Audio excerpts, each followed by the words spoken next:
Welcome to the Quickie Tips and Tools with Nikki and Dave. Who are we? I've been I started doing website design and SEO back in the 90s. I started Finance Solutions in 2000. Nikki joined me in 2008. As online business consultants, we aren't just web designers, we're also digital marketing strategists. We help you to get found on Google's first page, and then we help you define the message for your website that will emotionally motivate your visitors to take action.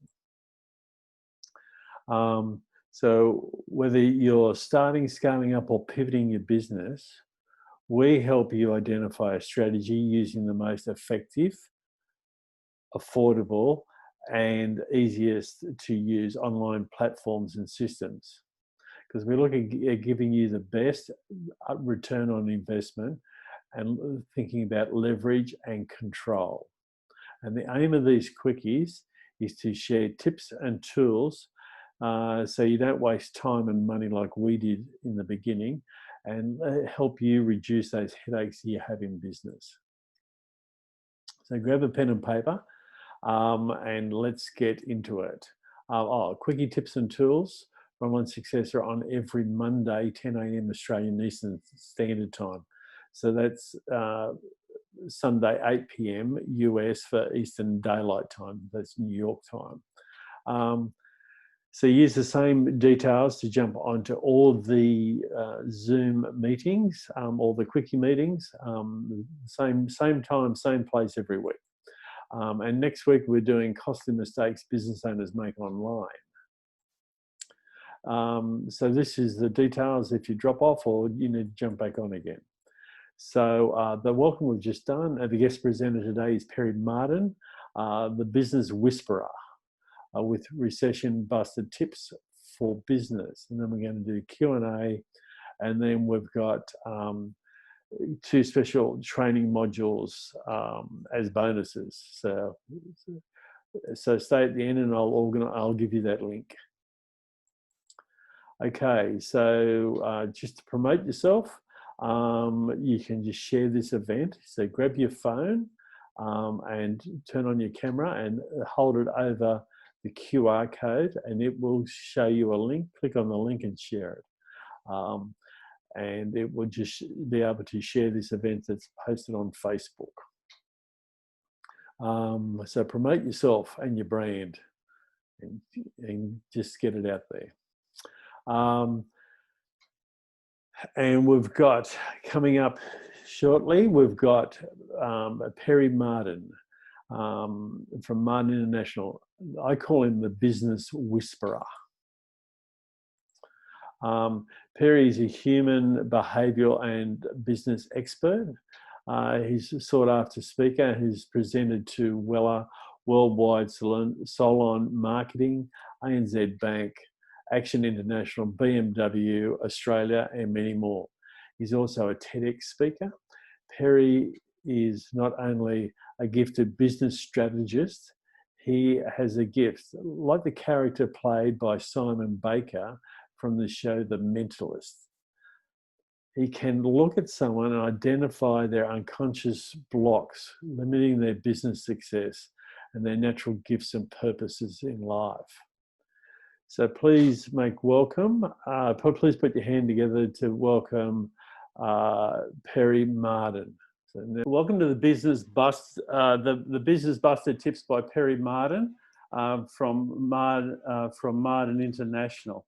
Now, you know what I've found, Perry? The biggest challenge I have, what I do in business, is when I'm talking to a business owner, and I can give them the best way of doing stuff, but I find that very few of them actually get out of their own way to do what's best for them. You know what I mean? It's a fact. I had a really interesting conversation on Facebook in a group I was with last week. And the guy said, I think it's 90% strategy and 10% mindset.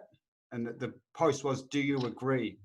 Anyway, most people said no. And I came and I said, no, I think it's 90% mindset, 10% strategy. And I'll tell you why I'm saying that. Most people, 10% of the clients that I would work with, they will execute immediately if they agree with you, and they don't have any kind of psychological blocks. 90% have unconscious blocks and they won't execute effectively. Now, I think strategy is more important than mindset, but you cannot implement strategy without having the mindset right. And mindset's a really interesting thing too, because it's not a conscious mindset. Most people have an unconscious mindset they know nothing about that's impacting how they operate. And unless that's seen, you just don't go to the next level in what you're doing. Yeah, a couple of weeks ago, I just threw a stat together using the 80-20 rule, and I said 20% of people do what they need to do, but only 20% of that 20% actually continue doing what they need to do. You know? Sure. Yep. Yeah. So anyway, let me find you here, and let me make you the host. Okay. It's actually even allowing me now to, by the look of it, let me have a look. I can share. Let me have a look if the application's coming up. Oh, that's weird. Let me try. So you've handed it to me now? Yes. You should have it. It says host on my end. All right, this will be the way I do it. Okay.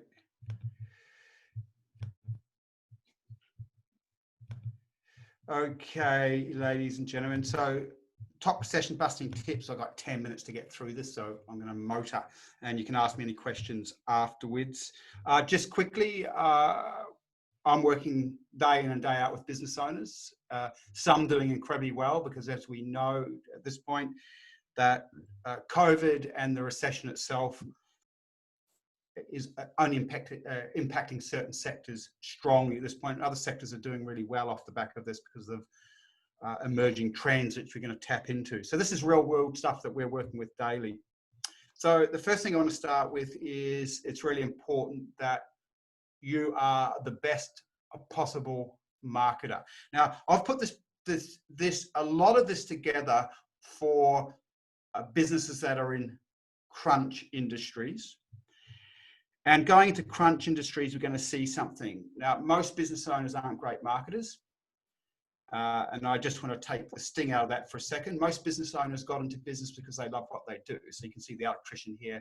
They went and studied to be an electrician, and then they wanted to build an electrician business up, or a hairdresser, or a beauty therapist, or a tech person.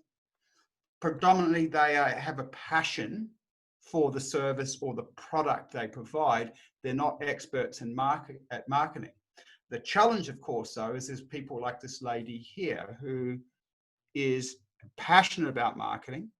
That was her number one interest straight out of school, and she spent her years training. Now, these are the apex predators in the marketplace, and typically what you see in a normal marketplace where there's abundance and prosperity, kind of like what we just come from, within any niche or within a geographic area, what you've got is you'll have someone who is an apex marketer, meaning, like the lady I just shared with you before, they're more interested in marketing than they are in the service and product. And they always do really, really well. And it's a sad thing to say, but sometimes, some of you will have competitors who are not as good at what you do as you are, or their products are not as good as yours, but they'll outsell you purely because they are just incredible marketers and salespeople. So you have to be an incredible marketing and salesperson as we go into some of these tightening niches, because in normal times, say one business is taking 50% of the niche, another one's taking it 30%, another one's taking 20%. Well, that's okay, because there's still enough to go around. It just means the one that's getting 50% is most likely to be having more holidays and lives in a nicer house and has a better lifestyle. The one that's getting 20% struggling, but they're still surviving and doing okay. But the moment we start to move into recession territory, and remember, we haven't even come close yet to what we're going to potentially see coming October, November, when stimulus money, JobKeeper payments stop and things like that. But once that starts happening, there's less transactions. The media starts talking about it. So people are losing their jobs, so they don't have money.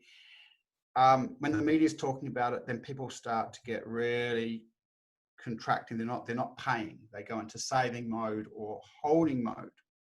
Now the problem is that once you have all these people now knocked out of the marketplace because they don't have the funds, or they've readjusted their priorities not to buying things, you've got smaller numbers of potential clients, but you've got the same number of businesses vying for those clients. And this is what happens, and it's horrible, but this is why we have to be really good at marketing.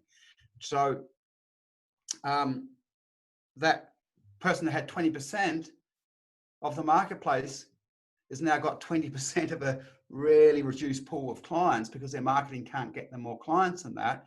They get knocked out, and so on and so on. And basically the apex marketers will clean up. That's already happening in some industries, by the way.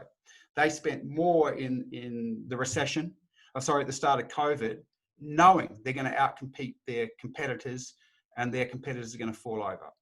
So that's a priority thing. You have to become a super good marketer. I'm going to talk about that in a second.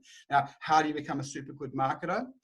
First of all, we are bombarded constantly by messages. Now I'm going to go into brain science here. So quickly, we have a thing called the reticular activating system. Now the reticular activating system is the brain, bottom of the brainstem, top of the brainstem there. And its job is to filter input. Even as we're talking right now, it's filtering information, filtering out and allowing certain bits of information in. Now, really good quality marketers use what I'm about to share with you, because they want to hijack a prospect's brain, and you want to do it ethically.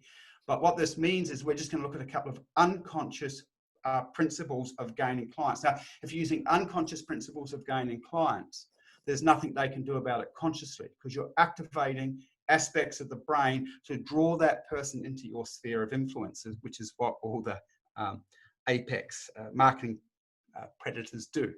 I used to work for them. I used to coach a lot of them. Or Dan Kennedy's, Mel Emery's crew over here in Australia, Dan Kennedy's crew in America. So I learned a lot from these top apex marketers. You've all experienced the reticular activating system when you're thinking about buying a new car. When you think about buying a new car, you'll suddenly see it everywhere. And that's because once you show interest and a desire in something, the reticular activating system seeks out the information that helps confirm your viewpoints, what you're interested in, where you're heading. And just quickly show you how this works. If in the old days, if my father read the paper, he would see every advertisement on it. I remember he used to, as a kid, I remember him talking about the different businesses that were advertising, because he knew them. Nowadays, we're just bombarded with so many advertisements that you're reading a web page or you're reading a newspaper, and this reticular activating system, and you'll recognize this as soon as I say it, doesn't even see the ads. You know they're there, but it screens them out. But if you've got pimples, and I know no one here does because you're not the age group of that, and you see a headline that says "End pimples for good," that person's unconscious reticular activating system will pick those words up out of the headline and draw them to it unconsciously, outside of conscious awareness. And you've probably all experienced that. So that's what we are working with, that part of the brain as marketers. So again, why? Let's just get clear. We need to outcompete our competitors with really good marketing. And marketing starts with messaging. We also have another element in the brain called confirmation bias, and this is a tendency to search for, interpret, and recall information in a way that supports what we already believe. So at this point in time, if you look out into the world, you see huge culture wars happening, huge value wars, and all of them are in feedback loops that keep serving their points of view. Again, you'll see how we're going to use that in a moment.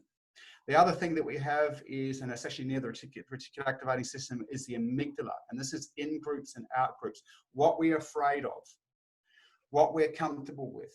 And this part of this is designed, you know, go back in ancient history, it helped us survive. If I could be scared of the rustling grass because there might be a snake in there, or I might be scared of that tribe over the hills because they could come and rape the woman and take all the food from the village. And you'll see how we start to use these. So when we're starting to work with direct messaging, we're always working back from an avatar. And I know Dave presented something on this a few weeks ago. So we personally, this is our business, have really, really good results from using this approach. When we have an avatar, I want to know everything about the avatar. Now, most businesses are trying to communicate to everybody. And when you're trying to communicate to everybody, you can't. You might be able to communicate across a common theme for all golfers, as an example. But within the golf community, there's all different types of people, all different types of body postures, body styles, different values. So the more we know about a person's values and avatar, so by the way, the avatar is the ideal client. And we write this up on a sheet. We carefully describe the values of the client. So as an example, Julie here, she runs a multi-practitioner wellness clinic or hair salon. I'm just going to take multi-practitioner wellness clinic. Now, if you are marketing to a multi-practitioner wellness clinic at the moment, they're on upward trends. So many sectors are getting whacked, but anyone in wellness, and I can see Warren and Shelley here, they're doing well, because if you've got that thinking, if you believe in natural health, heaps of people don't, many people do, you'll go to a naturopath at the moment to get your immune system so that you can avoid COVID. I'll put San Francisco here. And San Francisco, again, why would San Francisco be a good area? San Francisco is going to be protected for the most part in a recession, because it is, again, it's in the tech sector where where that's just going to grow over the next 10 years. In fact, there's so much money that's pouring into Silicon Valley at this point in time because of what COVID's done and driving people online, that if you run a natural wellness clinic, and this is Julie's just an example client in San Francisco, and I was marketing to that person, I know that I'm not going to get knocked out in the recession.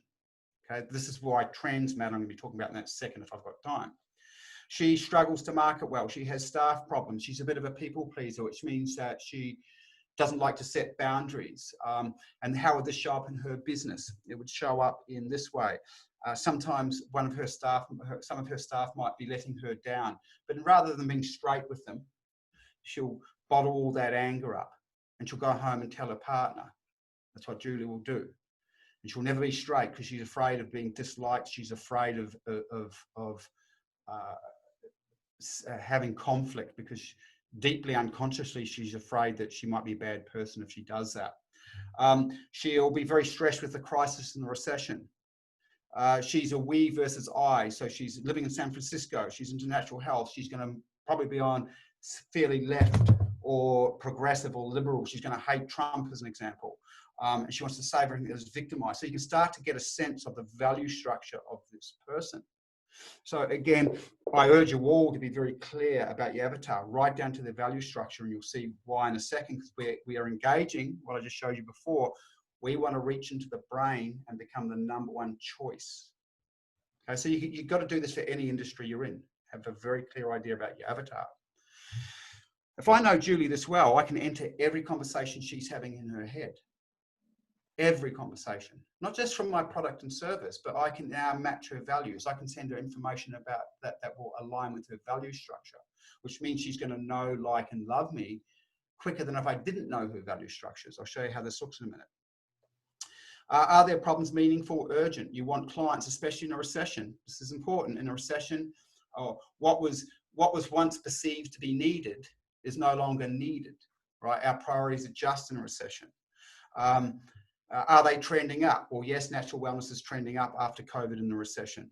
Can I reach them easily? Yes, with Facebook ads, I could reach these people, or LinkedIn, I could reach practitioners like Julie in San Francisco, as an example. So remember, this is just an avatar of a perfect client. So what I would do is then once I know the client, I reverse engineer all the messaging. Okay. I don't go, how can I help the person? That's not what I'm doing. This is what most lower level marketers will do. They'll go, well, what's good about the product? What do I like about the product? No, you have to have an element of that, but you've got to work back from the client. What do they need? What do they want? What do they like? What are they interested in? So if they've got 3 pain points that I could solve, as an example, I've just got to show the Julie and the people like Julie that I understand the pain and stress of running multi-practitioner wellness. I've helped wellness clinics improve marketing returns, prove I've built successful teams, help her feel safe, understand and not judge her, you're just functional people pleaser.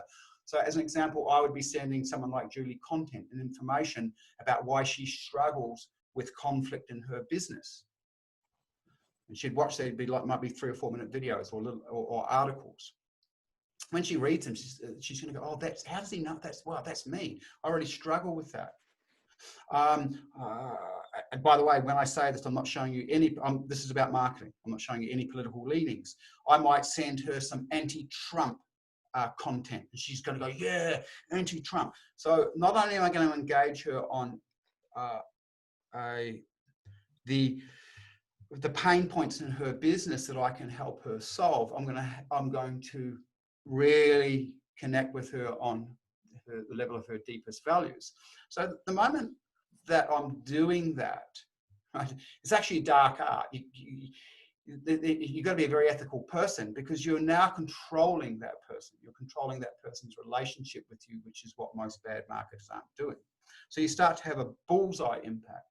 Now, by the way, once you do this, there's nothing she can do, because you're now hijacking the unconscious aspects of her brain, working with confirmation bias, her amygdala, her deep fear and terror complexes, as well as her rational requirement to get things fixed in her business. The next thing I quickly want to talk about, and by the way, Dave will be sending you a masterclass on how you can mix your match your message with your ideal client. If you want to work through that, there's a worksheet and a checklist with that that'll really help you do what I've just shown you, but do it properly and effectively. We don't have time to do that today, but Dave will send that out. The other important thing at this point in time, and business owners have never had to do this, not really, not just that we have to at this point, is trend watch. I think one of the things we've probably all learned over this last period of time is just how quickly things change. And this is going to continue, as you can see, because what's happened with COVID has caused all sorts of geopolitical issues. We've got trade wars coming. We're seeing supply chain issues and problems. So what's happening, and we may see second and third waves of COVID. Different governments have different responses, but as we've all learned, if we're not on top of trends, we're in trouble. And so, because trends are like, you can hop on to a train track. So in that avatar that I just shared before, as I said, she's in San Francisco. But that was the man. Could there be a male version of Judy in San Francisco? That's just a no-brainer. There's going to be money in San Francisco, where there'll be other areas where there won't be money. So understanding trends geographically, and I'll just quickly go to a slide. Like as an example, you can easily be marketing into Canberra as a smart move. Why? And this is for certain businesses, right? I don't know what businesses you have, but in general, you get the theme here. If you're marketing into Canberra, what a fantastic place to be marketing into, because guess who's going to be keeping their jobs and holding on to money, right? Where if you are marketing into Cairns, as an example, it might not be such a great idea. Or here's another thing, on the north coast of New South Wales at this point, property prices are going up. There's so much interest here because everyone is bailing out of Sydney and Melbourne after their COVID experiences and gone, well, life's too short. Let's get up here and start living. So I'm aware of time, so I'm going to keep this really, really short. So you've got to be understanding. The thing is that if we fall off, Perry, everyone can just jump back on again. You know what I mean? Oh, great. I'm just concerned about time. I mean, it's the same log-on details. And so, guys, if you drop off, just jump straight back on. I'll let everyone back in the room. Yeah, great. Okay. So again, just being on top of trends like bread makers, things like that, they're going through the roof. Bike shops are going through the roof. Obviously, if you're in the restaurant business or hairdressing, you might be going question marks at the moment. What happens to second or third, if there's a second and third run of COVID? Some of my friends run those bulk food shops. They've done extremely well. Anything to do with travels going down. So being aware of trends not only helps you as a business owner in regards to maybe how you have to pivot your business, but also where you should, who might be your best clients. You might be in a sector where you could get whacked because of the trends. Like some of you, I know some of you are on the Gold Coast. Gold Coast is going to suffer from a tourism perspective. You might have to tweak what you're doing and where you market to, as an example, Canberra, where there's less likely to be shortfalls in weekly income because governments will hold on to their job. So I'm going to move really quickly here. Here's some of the things to think about.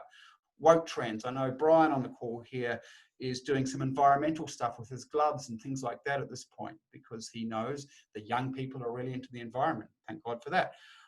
Stimulus spending. Where is it being spent?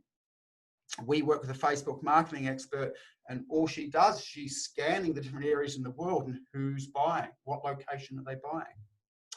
Okay, the next and most important thing is play the game to stay in the game. So if you're in an area that you're concerned about getting whacked, the worst thing in business is playing it and not being able to play the game again. So once we get into that, what are we looking at? We're looking at how do we survive?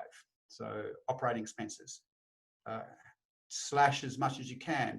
If you're in a marketplace that is pushed a bit, because some aren't, I'm going to talk to that for a second, you've got to bring your operating expenses right down. You've got to go through them and really, really look at them.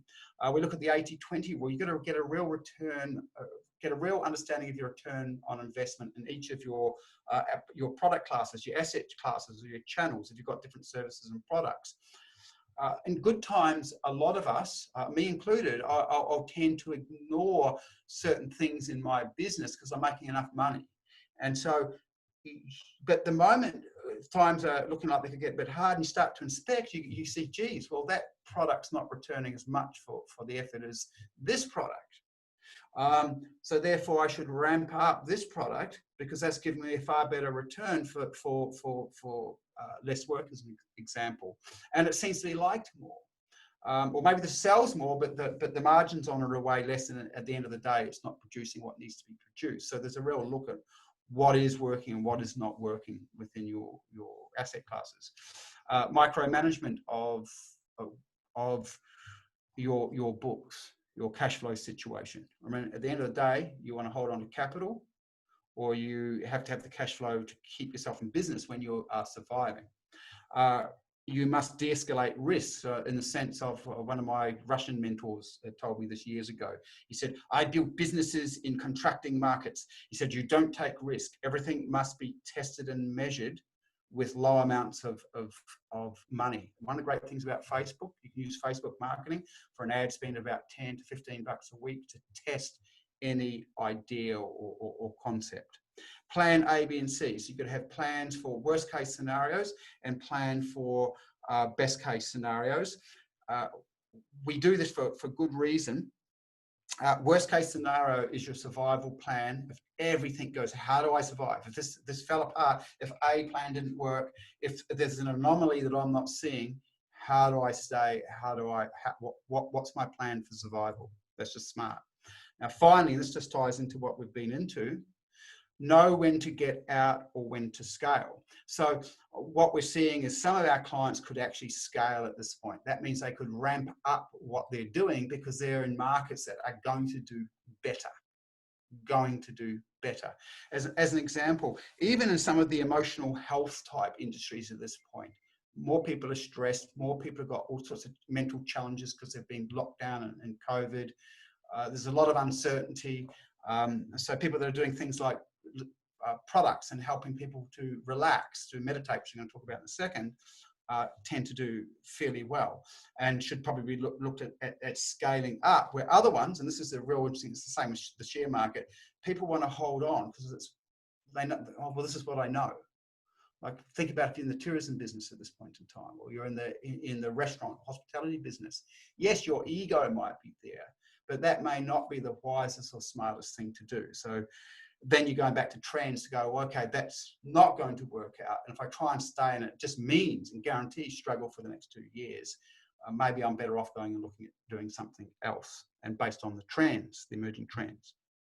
We're about to And finally, we're yep. about to drop off. So as soon as we do, just jump back on, and we'll go into this next point, and then into the Q&A. How about that? Sure. Yep. So we're just about to lose this. So just use the same link and the same password, guys, and I'll see you back here. Anyway. Okay. We're recording again, so yeah. Okay, the last hint is to optimize your strategic thinking. So you can even see what we've been through today. How strategic you have to be if you're upgrading your marketing. How strategic you have to be if you're analyzing trends. In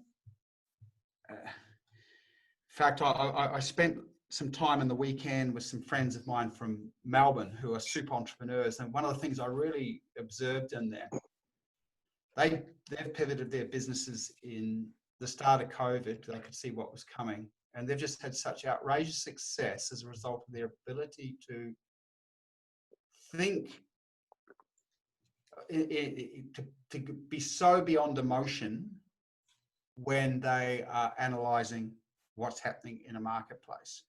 Everything comes back to logic. Everything comes back to strategic thinking.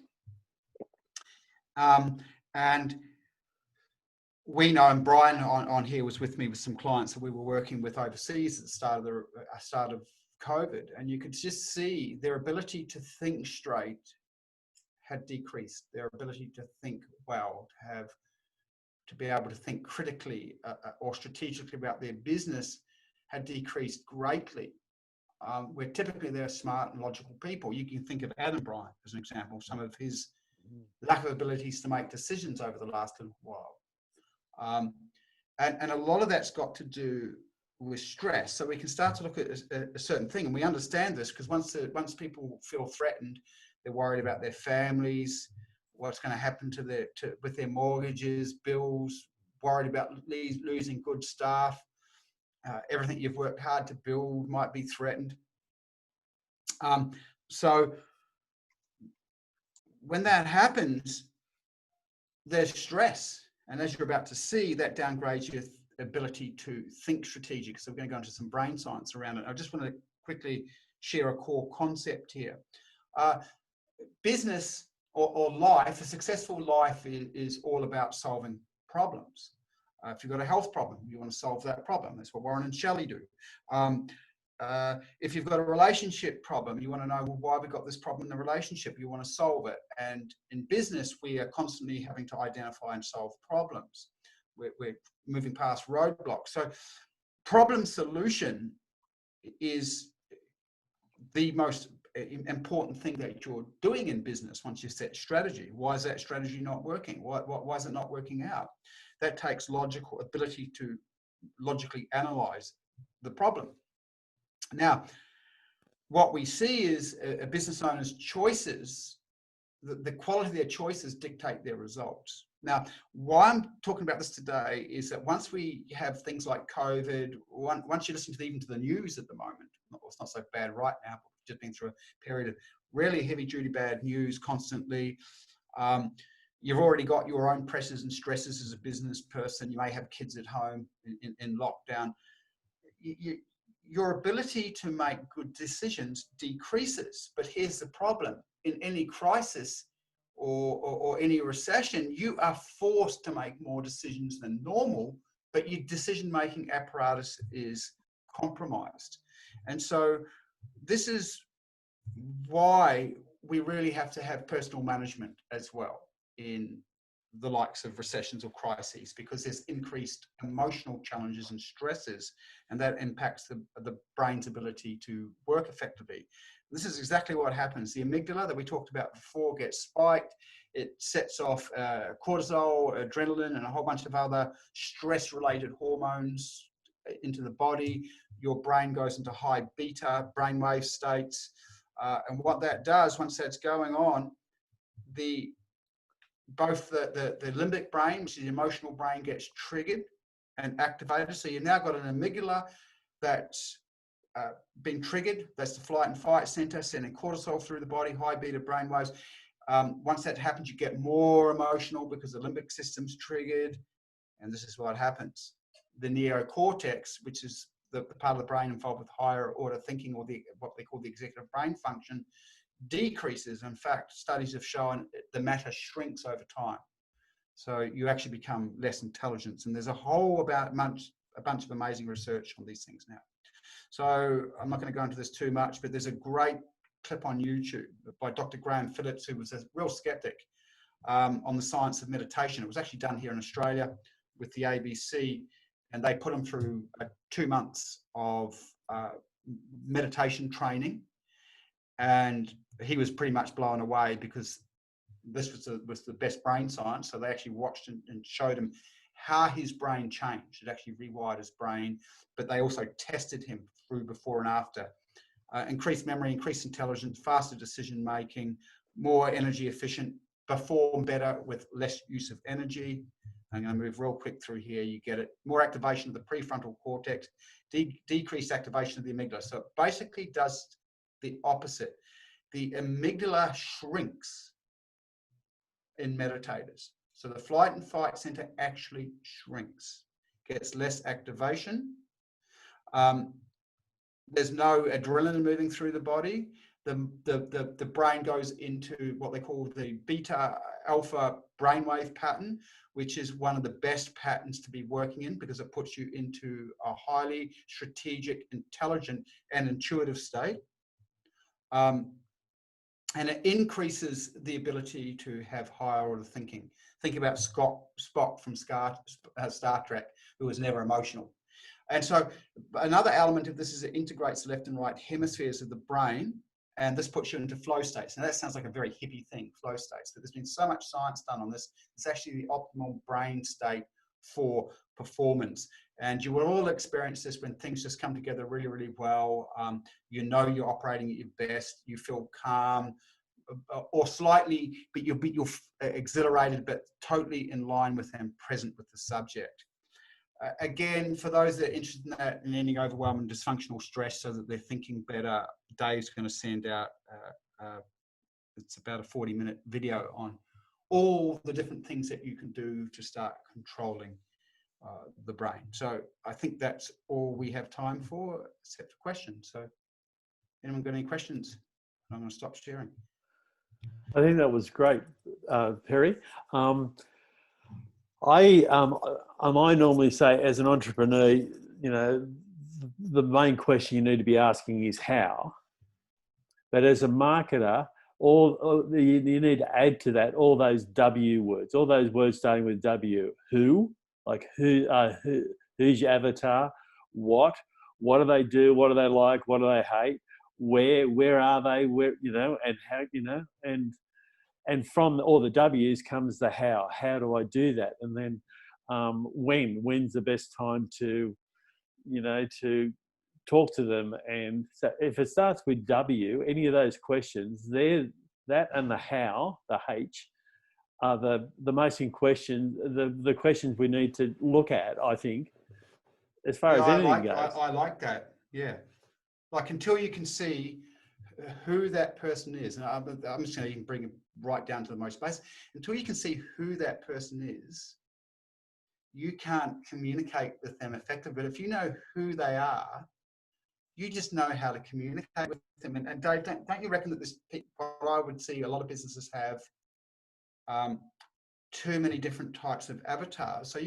So as an example, just as a joke, and as part of what we're seeing in the world today, you know, you might have some liberal left-wing types in your database and some more conservative right-wing types in your database. Well, if you've got both of them in the database, you can guarantee you're not really reaching both of them on a value level, right? Yeah. This is you get me? This is, and by the way, Dave, in one of the things I'm doing at the moment, I'm watching it going, I'm still not tight enough in my avatar with it. I'm just watching that, because if you can tighten on your avatar, know who they are, not just on the problem, not just the problem solution, but on their values, and you choose people with those one values, you'll be able to swing them in more because you can align with them politically from a value perspective. Yeah, it's another W. It's a what. It's what their value is, or their, or what do they think when such and such comes on TV, or or what do they do in their spare time, or what time do they get out of bed, 8 o'clock in the morning, or is it 5 o'clock, just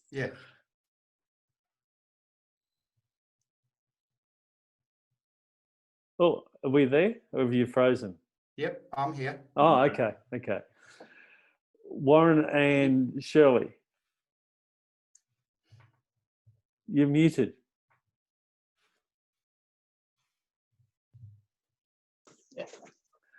Yeah. I like that thing about the wellness industry. That's especially the natural. It's a time to shine, isn't it? Yes, time to shine. Absolutely. Yeah. And so it's the how you can deliver your message smoother and better, and I think Brian's working with you on that, isn't he? Or Brian or Perry working with you on that? Yeah, Brian and Perry, we work with them all the time. That's what's changed what we're doing. Yeah. So we've gone on to another level because of their assistance. So we've gone away from practitioner mode in terms of how we market what we're doing to, getting a message out there that tells people what we're about rather than what we do. But it's the systems behind that, and it's all like your customer avatar. What makes them feel comfortable when they get what they have to get from you, and and the follow up, and I suppose it's the same with you, Jane, with your furniture store, So what are they after? Are they after seconds, or are they after the good stuff, or do they need it delivered? Yeah, lots of different variables there. Yeah, so it's coming down to that customer avatar again, isn't it? Yeah, it is. Have you defined yours, Jeff? Well, mine is just basically tradies at the moment. Right. I should get more definite than that, but I'm going after one lot of tradies at a time, not all of them at once. Have you got some feedback there, Perry? I was just interested in what Jeff was saying. When you say you're not going after them all at once, are you going after the different sectors at a time? Yeah, like electricians or plumbers or something like that. I just go after one at a time. Yeah. Okay, and so then that makes sense. But then that in itself is also tightening your avatar, because do you shift your marketing out of interest from, say, if you're going for plumbers versus the electricians? Does it shift much? Well, I don't shift the marketing very much. It's just that I focus on one rather than the other. But does I'm just interested to know if your messaging changes much. Message only changes in the fact that I just change the word electrician for plumber. Yeah. I get it. Yeah. Do you have any, and then, so from that, what's actually the process, Jeff? So when they respond to an ad, what is their process with you? Is it a call, a strategy call, or how do they? I don't actually advertise. Mainly what I'm looking at for is direct mail, that type of thing, and then trying to get them to respond to that, and then try and get them onto a meeting to discuss what it is. And and I attend various networking things. I just picked up a guy who this morning, he wants a website. And so the first thing he's got to do is get his domain name, and I had to instruct him this morning on how to do that. And I've got another guy that I was supposed to see at 11 o'clock, but it turns out that he rang me just a few minutes, or just as we started, and says he hasn't got the internet at the moment. It's all down where he is. Yeah. So I've got to go and see him regarding a new website, or which I've partly done, and we've got to try and tidy that up, and we've got to do the marketing on that. But these are just different things that have come in outside the tradies. Yeah. I haven't I'm marketed just going to add to to these that people. based on what we're talking They've about just with got in touch with avatars. me. Sorry, Jeff, what was that? I haven't marketed to these people. They got in touch with me. Yeah. Or I met them through networking. Yeah, great. So if just on the whole avatar thing, if Jeff was marketing at scale as an example, and he was dealing with or going for thousands of plumbers or hundreds of plumbers, one of the things that we would use with businesses that we're working with is that the person who's communicating with them, let's just take plumbers, would know about all the problems that plumbers face. That would know about the intricacies of plumbing, even though it's got nothing to do with the service that, say, someone like Jeff would provide. Yeah. The person that's doing the call still knows everything about plumbing. I'm going to tell you why. It comes back to what I was sharing before. Because if I get on, and Brian's seen this, I've actually had Brian on the call where he's also really aided. The more you know about a niche's or an avatar's problems, I might be just the internet guy. But if I go, oh yeah, I know what it's like when you've got that happening or this happening, what happens is they build rapport with you really, really quickly. And this comes back to what I was sharing before. That whole thing with the amygdala and confirmation biases, the psychological principle is we like people that are like us. All right? We like people that are like us. So I remember being on a call with Brian and we were working with that landscaper, Brian. Do you remember that? Yeah. Yeah. The moment Brian starts talking about landscaping supplies, because it's a business he knows really well, the person just drops their guard. They start to move into trust. This is why understanding avatars so deeply is far better than not understanding the avatar, because as I said, these strategies, you don't set out, personally, I didn't set out to know what I know to manipulate people. But once I knew this, I'm just a naturally inquisitive person. You realize there is an aspect of manipulation in that, because people will just like you because you know about their trade deeply. You know what their challenges are. It's a huge difference. Yeah, I found that because I used to be an auto electrician, right? And we had an auto electrical workshop back in the 90s.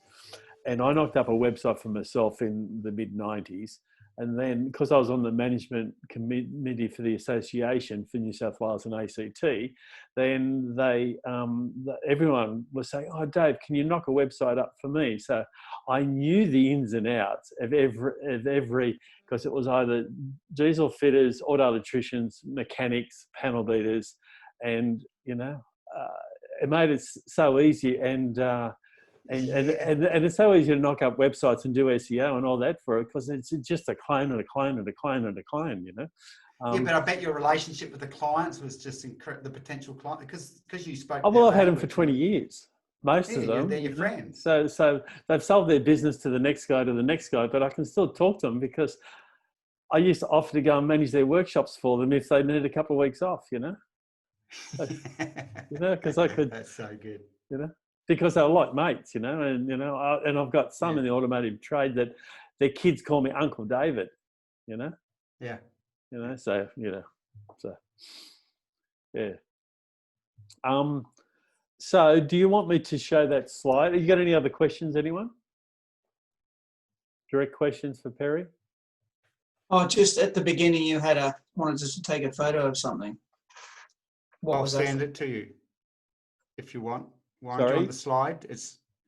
Oh yeah, yeah. Or was that the screen I showed? Yeah, the Q code. Oh, the Q code. I'm not sure what that is. What was that for? Oh, the QR code. Okay.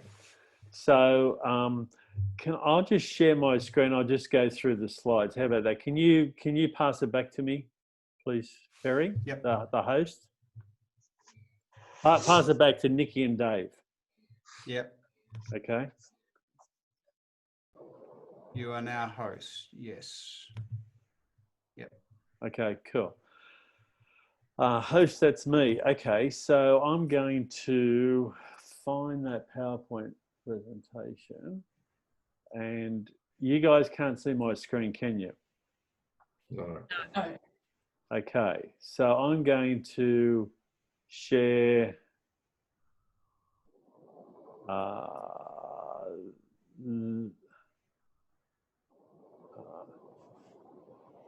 got a phone call ringing too. So let me work out where I'm going to put this. Make sure I'm in the right spot. So I'm going to share this. So you guys can see,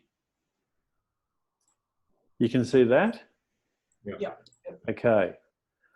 So that was the introduction, and you're after this QR code. Oh, you're just wondering what it's for. Okay, QR code is like a barcode.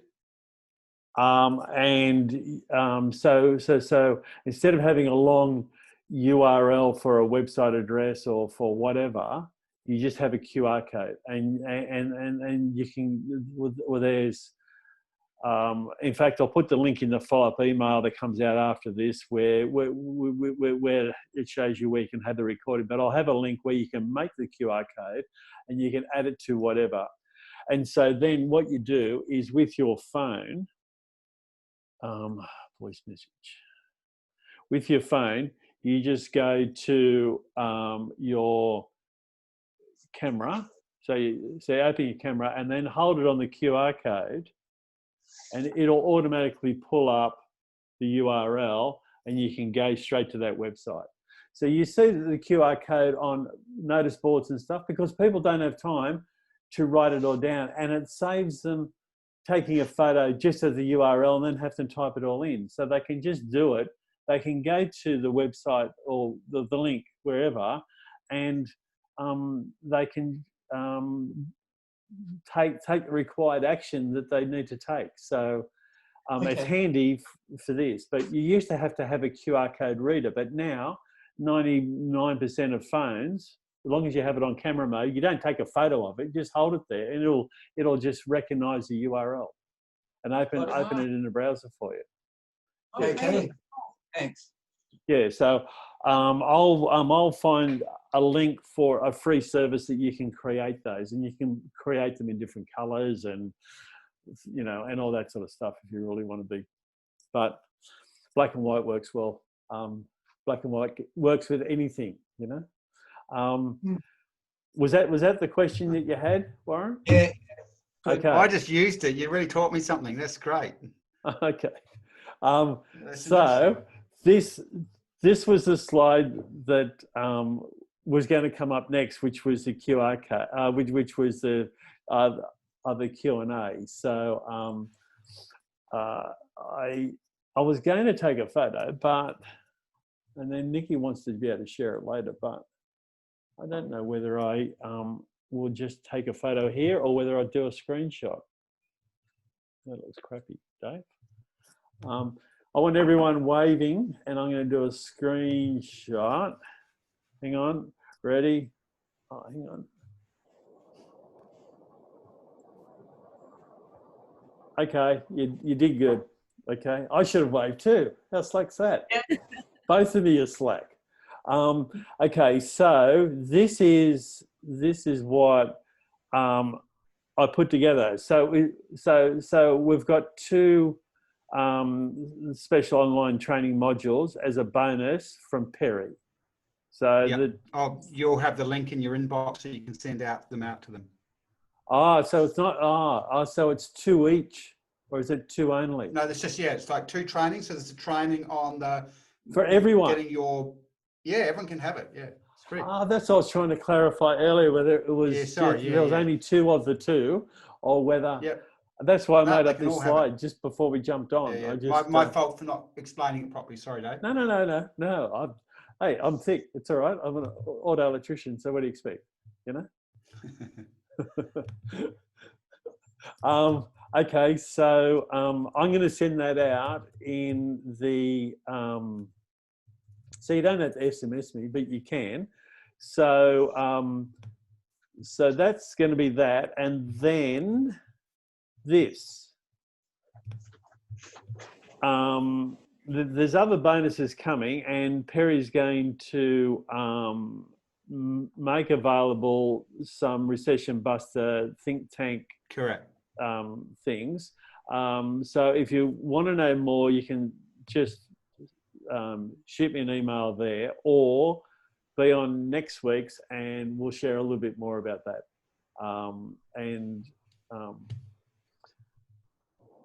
Is there anything you want to talk about that, Perry? No, the two trainings I'm going to send out. One is on matching developing your avatar and getting your messaging right, understanding some of the trends that are happening in business. And the other one is how to work with the mind to reduce stress, anxiety, and upgrade the thinking of the brain. So there's a whole bunch of brain science in that. At the end of both those videos, it talks about recession busters, explains recession busters. So people can decide that they might want to be part of it from there. But there's just some really good content for those that are interested in the subjects that I was talking about today. Those two trainings that I'll be sending, they'll give you a real understanding of how we work, what we do, the kind of depth that we go to when we're working with our clients. And that'll make it easy for people to understand what we're doing recession busters as well. Cool. Okay, so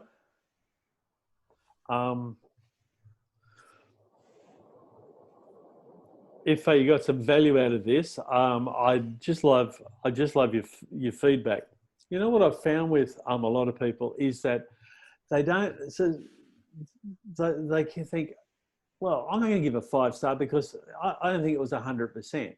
But I mean, Perry was worth 100%. But what I mean is, when you're doing a review, and if you can get this across to your clients as well, 5 stars is the top 20%.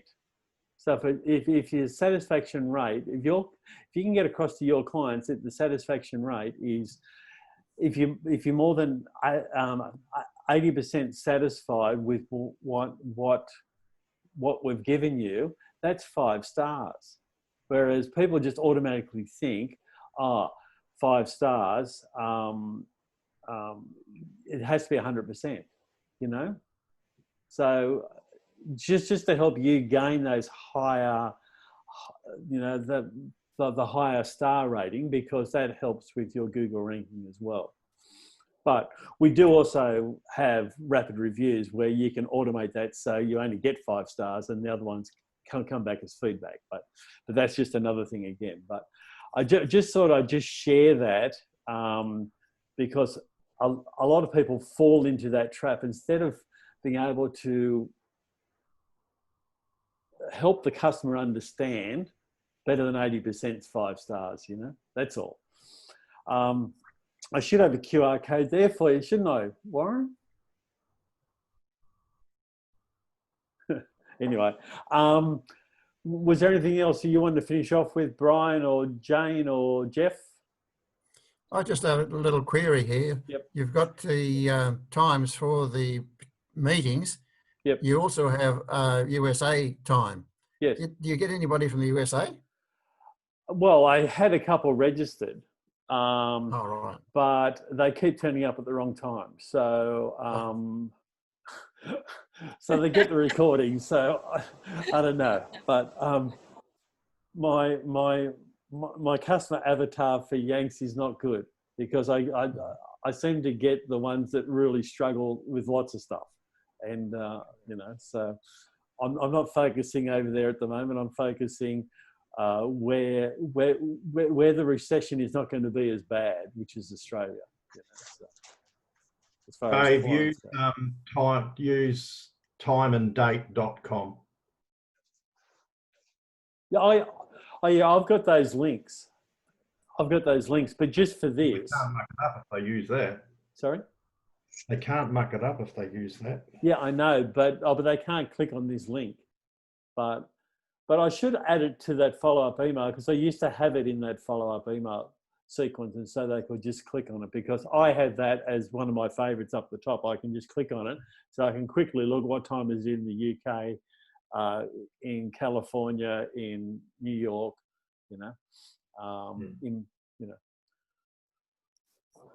because you don't know whether they're in summertime, Anyway, was that it, Jeff? That's it. Yeah, just a quick query. That's all. Okay. Thanks, Perry, for your time. So next week is some costly mistakes business owners make online. So, Perry, I've got. I wrote this ebook last year from a client of mine who reminded me of costly mistakes business owners make online. It's only 50 pages. And it's seven costly mistakes business owners make online. But there's the 8th one. And I was going to, and I've got it so that when they read the book and they go, oh, what's the 8th one? They need to ask the question, because it's not what mistake they do online, but it's here. The 8th one is, but it's hard to do that, or I haven't done it before, or, you know what I mean?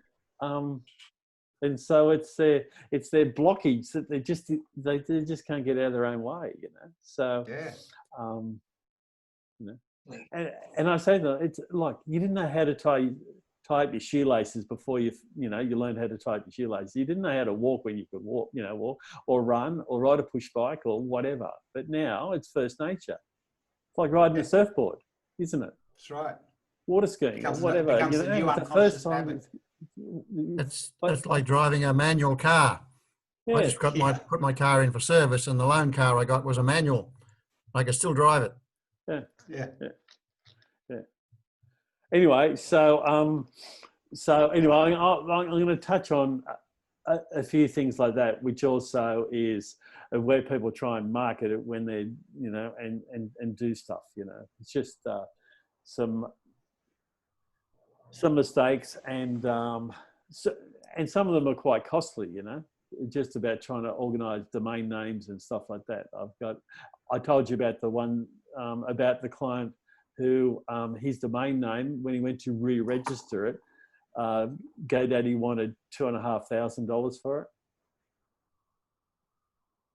Yeah, and it's but that's only for the first year, because they could see enough people were looking at it, and so they thought, oh well, we'll own it and you can buy it off us, And I thought, that's just shady. I don't like that way that some businesses do business like that. That's just shafting, isn't it? Anyway, okay, guys. If there's nothing else, I'll see you next week. If you've got any questions, just reach out. And thanks again, Perry. Thanks very much. Okay. Thanks, Perry. Yeah, thanks very much. Bye. See you guys. Bye. Yeah.